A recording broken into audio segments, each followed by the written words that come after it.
देखिए, इसका जवाब तो मोदी जी दे सकते हैं, लेकिन जो हमें दिख रहा है कि ट्रंप एक बार नहीं, 2 बार नहीं, 3 बार नहीं, 30 बार कह चुका है, मोदी जी मान जाइए, सीज फायर मैंने करवाया है। और सारे देश ने देखा है कि सीज फायर का अनाउंस पहले ट्रंप ने एक ट्वीट करके दिया है, उसके 1 घंटे बाद अगर भारत अनाउंस करता है तो प्रत्यक्ष को प्रमाण कहाँ, इसका मतलब उसने करवाया है। तो आप मान जाइए, सेना के पराक्रम पे हिंदुस्तान का कोई भी सिटीजन, नागरिक, कोई भी उनके पराक्रम के ऊपर सवाल उठाने की हिम्मत नहीं कर सकता। देश के वो सैनिक हैं जिन्होंने 1982 में सियाचिन के अंदर -60 डिग्री के अंदर सियाचिन से पाकिस्तान के कब्जे को पूरी तरह से आज़ाद करा दिया है। ये वो देश की सेना है जिसने 1971 में पाकिस्तान के 2 टुकड़े कर दिए थे और एक नए देश बांग्लादेश को जन्म दिया था। ये देश की सेना, देश के सैनिक, ये हमारे धरोहर है, किसी पार्टी की बपौती नहीं है। जब बात उठाते हैं राफेल जहाज के बारे में, जब वो बात करते हैं तो आपने जो 750 करोड़ का जहाज था उसको 1500 करोड़ के अंदर खरीदा है, तो ये कहाँ, क्या औचित्य है इसका? तो हमारा सवाल जो है वो मोदी जी से तब भी थे, आज भी है, कि आपने देश की सुरक्षा को कम करने का काम किया। स्वागत है। अभी हम कांग्रेस मुख्यालय में हैं और हमारे साथ हैं कर्नल रोहित चौधरी जी। कर्नल रोहित चौधरी जी यहाँ एक्स सर्विस जो डिपार्टमेंट है कांग्रेस का, उसमें उसके अध्यक्ष हैं। और अभी जो संसद में काफ़ी गर्मा गर्मी रही ऑपरेशन सिंदूर को लेके और लगातार उस पर जारी है बयान। हमारे प्रधानमंत्री जी हैं, गृह मंत्री हैं, उनका लगातार बयान आता है, रक्षा मंत्री का आता है कि ऑपरेशन सिंदूर में हमने कुछ खोया नहीं है, बल्कि हमने हासिल किया है जो हमें चाहिए था। आप कैसे देख रहे हैं इसको? देखिए, सबसे पहले तो मैं आपके माध्यम से ये कहना चाहूँगा कि राजनाथ सिंह जी ने, मिनिस्ट्री ऑफ डिफेंस के जो हमारे मंत्री हैं, रक्षा मंत्री, उन्होंने संसद के अंदर जो बयान दिया वो बहुत ही ज़्यादा आलोचनीय है कि इस ऑपरेशन सिंदूर के अंदर हमारे सैनिक और जवान की किसी की कोई क्षति नहीं हुई है। ये इतना बड़ा झूठ है जो कि पचता नहीं है, क्योंकि मैं आपके माध्यम से बताना चाहूँगा कि हमारे इस ऑपरेशन सिंदूर के दौरान 10 सैनिक शहीद हुए हैं। हमारे डीजीएमओ ने एक्सेप्ट किया है, आर्मी के जो डीजीएमओ, उन्होंने एक्सेप्ट किया कि 5 सेना के जवानों की हताहत हुए हैं। इसके अलावा एयरफोर्स के हमारे जवान हताहत हुए हैं, बीएसएफ के हुए हैं। तो ये पहली बार मैं ऐसा देख रहा हूँ कि हिंदुस्तान की आज़ादी के बाद का जो इतिहास है उसके अंदर हम पहली बार ऐसा देख रहे हैं कि देश की सरकार ने सदन में आकर ये कहा कि हमारे कोई शहीद नहीं हुए। क्या आप अपने शहीदों को एक्सेप्ट नहीं करना चाहते? ये देश को और शहीदों को और उनके परिवारों को शर्मसार करने की बात है। और अभी कुछ दिन पहले हम बिहार में थे, तो हमने प्रेस कॉन्फ्रेंस करके बिहार के जो हमारे 2 शहीद थे, रामबाबू कुमार सिंह जो आर्मी से हैं और इंस्पेक्टर इम्तियाज़ अली जो बीएसएफ से हैं, रघुवीर सिंहपुरा, आरएसपुरा, जम्मू सेक्टर के अंदर एलओसी के ऊपर शेलिंग के दौरान उनका देहांत हुआ था, उनके ऊपर गोलाबारी हुई थी। तो ऐसे में हमें अपने शहीदों को नमन करने की ज़रूरत है। और यहाँ पर एक राजस्थान का हमारा जवान जो शहीद हुआ था, उसकी माँ का कल जो बयान आया है, उन्होंने कहा कि हमें कुछ नहीं चाहिए, हमें सिर्फ शहीद का दर्जा चाहिए। अपने देश की सरहदों की रक्षा करते हुए हमारे जो जवान शहीद हुए हैं, उनके ऊपर क्या बीत रही होगी, उनके परिवारों के ऊपर क्या बीत रही होगी, और जो लड़ाई हमारे जवान सरहदों पे लड़ रहे हैं, उनके मोराल के ऊपर, उनके मनोबल के ऊपर कैसा असर होगा, ये तो ना कभी देखा था, ना कभी सुना था। कि आप अपने देश के सैनिकों को भी एक्सेप्ट नहीं कर रहे हो, उनकी शहादत को एक्सेप्ट नहीं कर रहे हो। और इसके ज़रिए एक और चीज़ आपको बताना चाहूँगा, इन 10 जवानों के अंदर 2 अग्निवीर जवान भी हैं। राहुल गांधी जी लगातार पिछले 3 साल से आवाज़ उठा रहे हैं कि अग्निवीर जवानों के साथ सर्विस के दौरान और साथ साथ उनकी शहादत में दोनों में भेदभाव हो रहा है। 2 तरह के जवान हमारे क्रिएट कर दिए गए हैं। तो ये हम जानना चाहेंगे कि एक अग्निवीर और एक रेगुलर सैनिक, उसकी शहादत में भी क्या भेदभाव है कि राजनाथ सिंह जी ने राहुल गांधी जी को संसद में सवाल उठाने पर कहा था कि हम अग्निवीरों को 1 करोड़ रुपया दे रहे हैं। पिछली बार की जुलाई 2024 का अगर आप संसद का राजनाथ सिंह जी का बयान देखेंगे तो कहा था, खड़े होकर कहा था कि 1 करोड़ रुपया दे रहे हैं। तब 15 अग्निवीर शहीद हो चुके थे, जिनमें से 10 परिवार ऐसे थे जिनको कोई मुआवजा राशि नहीं दी। राहुल गांधी जी ने आवाज़ उठाई तो एकदम तुरंत उनको अगले 1 हफ्ते के अंदर अंदर मुआवजा राशि जो थी, सम्मान राशि थी, वो दे दी गई। लेकिन भेदभाव आज भी कायम है। अग्निवीर को 1 करोड़, शहीद का दर्जा नहीं, 4 साल के बाद कोई और बेनिफिट नहीं, जबकि रेगुलर सैनिक को 2.5 करोड़ का मुआवजा, 15 साल तक पूरी सैलरी, 15 साल के बाद पेंशन और उनके परिवार को उनको शहीद का दर्जा, परिवार को मेडिकल बेनिफिट्स, एजुकेशन में बच्चों को, डिपेंडेंट्स को बेनिफिट और तमाम तरह की सुविधाएं हैं जो एक शहीद को मिलती हैं, तो उसको दिया जाता है।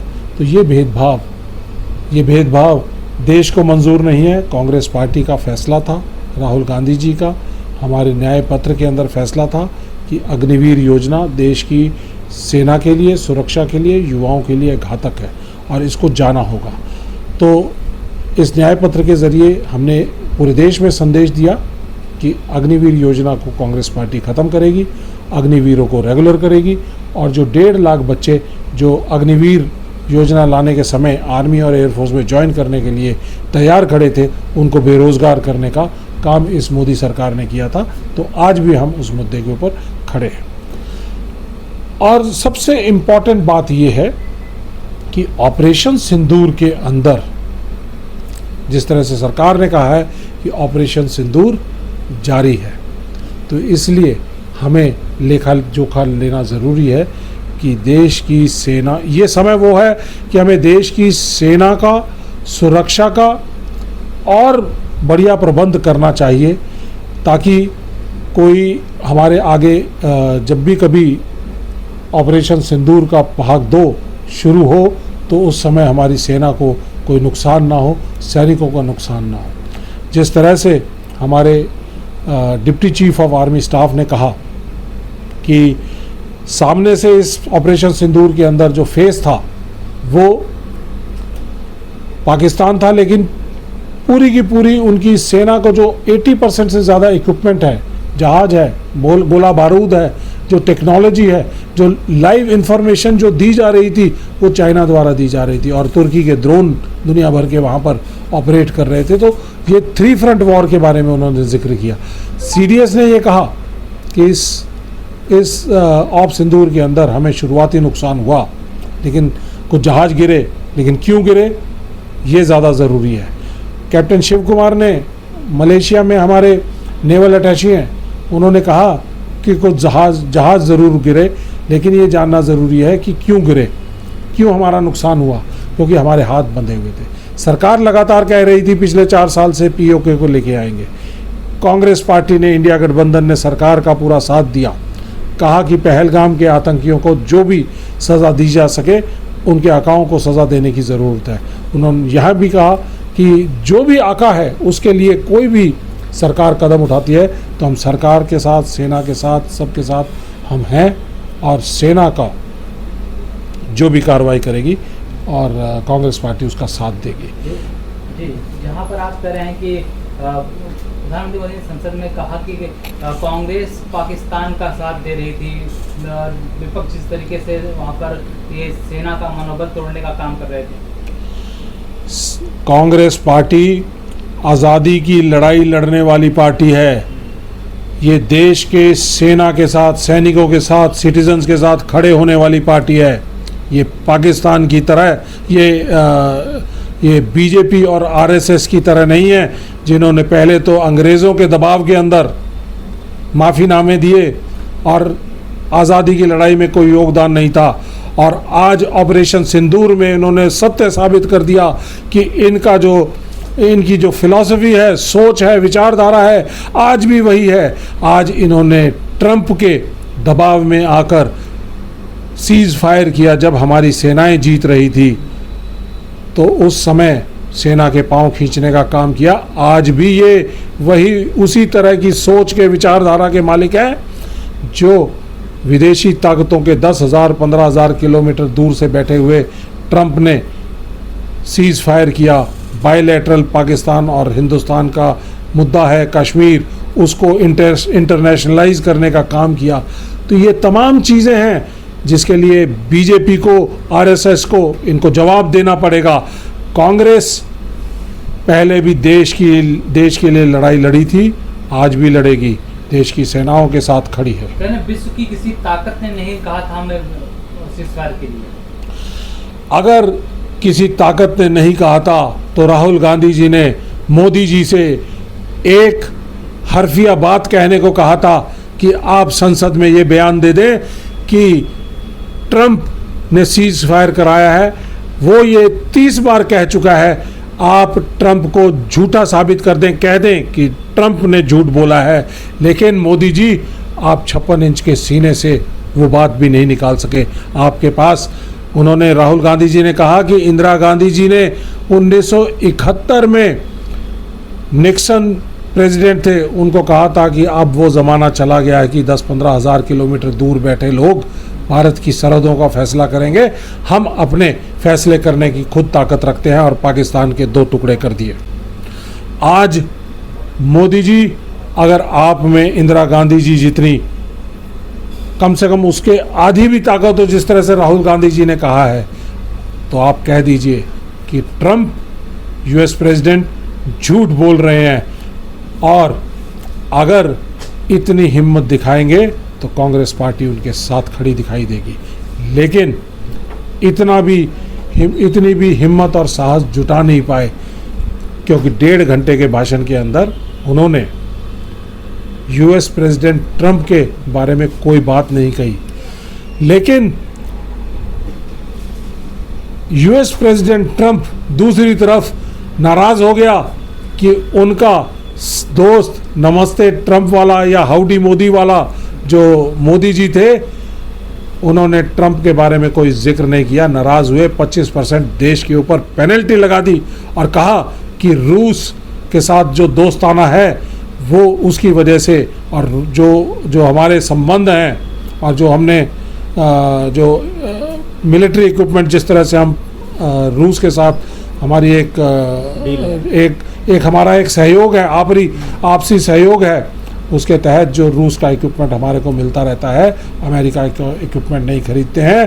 तो इस गलती की वजह से हम उनको पेनल्टी लगाते हैं। और मोदी जी आपकी वजह से और आपकी कमज़ोरी की वजह से और आपकी रीढ़ की हड्डी सीधी ना होने की वजह से देश को खमियाजा उठाना पड़ा है। और ट्रंप की इतनी हिम्मत हो गई कि वो हमारे देश के ऊपर 25% की पेनल्टी लगाता है।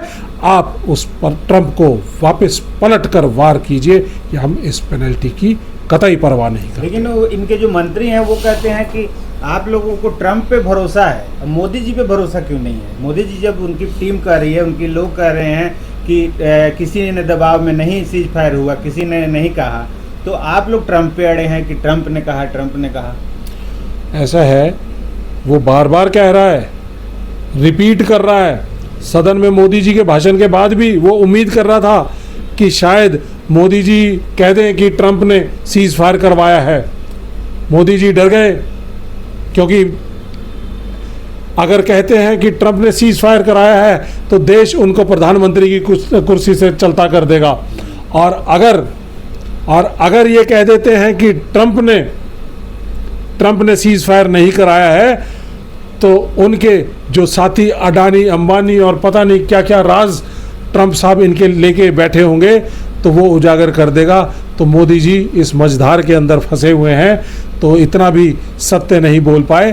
तो इनके मंत्री जो इनकी बचाव के लिए आ रहे हैं, उनसे पूछना चाहिए कि मोदी जी की जुबान जब हर बात पर चल सकती है, तो इतना तो कह सकती है कि 10 लफ्ज़ तो कह सकती है कि यूएस प्रेसिडेंट झूठ बोल रहा है, उसने कोई सीज फायर नहीं कराया है। इतनी ताकत दिखा दीजिए, भारत देश का सर गर्व से ऊंचा हो जाएगा। अच्छा, दोनों के बीच में जो दोस्ती है वो काफ़ी बड़ी मतलब अहम मानी जा रही थी।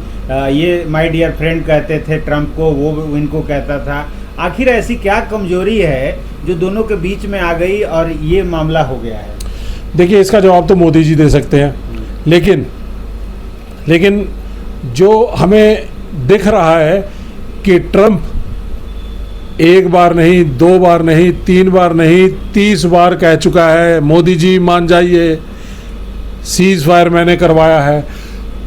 और सारे देश ने देखा है कि सीज फायर का अनाउंस पहले उसने किया है, ट्रंप ने एक ट्वीट करके दिया है।